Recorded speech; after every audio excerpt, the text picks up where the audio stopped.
Perayaan Minggu Paskah di Gereja Katedral Jakarta sudah dimulai sejak pukul 6 pagi yang dipimpin oleh Romo Brata Kartana.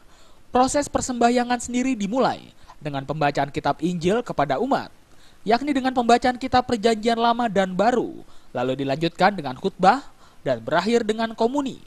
Perayaan Misa Paskah dibagi ke dalam 5 sesi, yakni pukul 6, pukul 7.30, pukul 9, pukul 11, dan terakhir pukul 6 petang. Uskup Agung Jakarta Ignatius Suharyo mengatakan, pesan utama dalam perayaan Paskah ialah konsistensi diri dalam melakukan segala kebaikan baik bagi pribadi, keluarga, dan kehidupan bernegara. Dengan pesan tersebut diharapkan seluruh umat Nasrani dapat terus fokus menjadi pribadi yang mirip dengan Sang Pencipta, yang masih hidup dalam penuh kepedulian terhadap sesama, dalam bentuk rasa damai, sukacita, dan cinta kasih.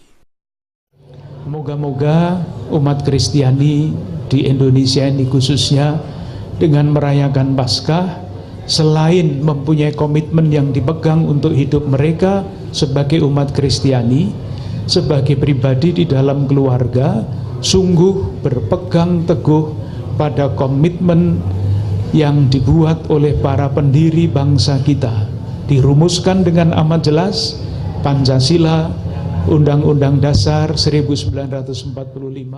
Terdapat 3 hari utama atau yang disebut Trihari Suci selama merayakan Paskah. Perayaan sendiri dimulai dengan Kamis Putih atau perjamuan terakhir, kemudian dilanjutkan dengan Jumat Agung lalu Sabtu Suci, dan puncaknya pada Minggu Paskah. Dari Jakarta, Muhammad Ibrahim dan Rifan Alfidian melaporkan.